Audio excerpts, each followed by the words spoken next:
Hi, I'm Roxanne from the Eastern Ontario Health Unit. One important step to take during an outbreak is to practice frequent hand hygiene and to cough or sneeze into your sleeve. It's also a good idea to clean or disinfect any hard surface or objects in your home or work that could harbor germs. If for any reason you're not able to purchase common household disinfectants, I'm going to show you how you can make your own. This recipe is quite easy and makes a great disinfectant. But before we begin, I just want to say that bleach is a corrosive product and can burn your skin and irritate your eyes. I recommend that you use gloves and safety goggles when handling bleach.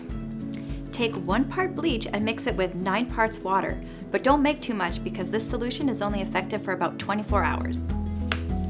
To prepare a ½ liter of disinfectant solution, we'll blend 50 milliliters of bleach and 450 milliliters of water. I find it useful to use a plastic spray bottle with the marked volumes on the side.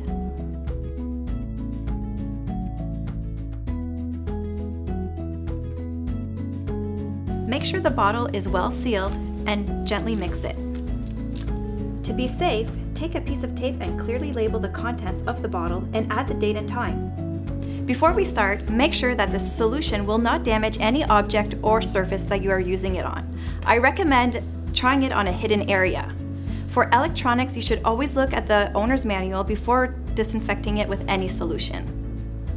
Next, to use the solution, spray an adequate amount of solution into the paper towel. Wipe the surface and leave the solution on the surface for at least 1 minute to allow for disinfection. When you're finished, make sure to store the bottles safely out of the reach of children. Thanks for watching! To learn more about how you can protect yourself and your family from the spread of infection, visit uhu.ca.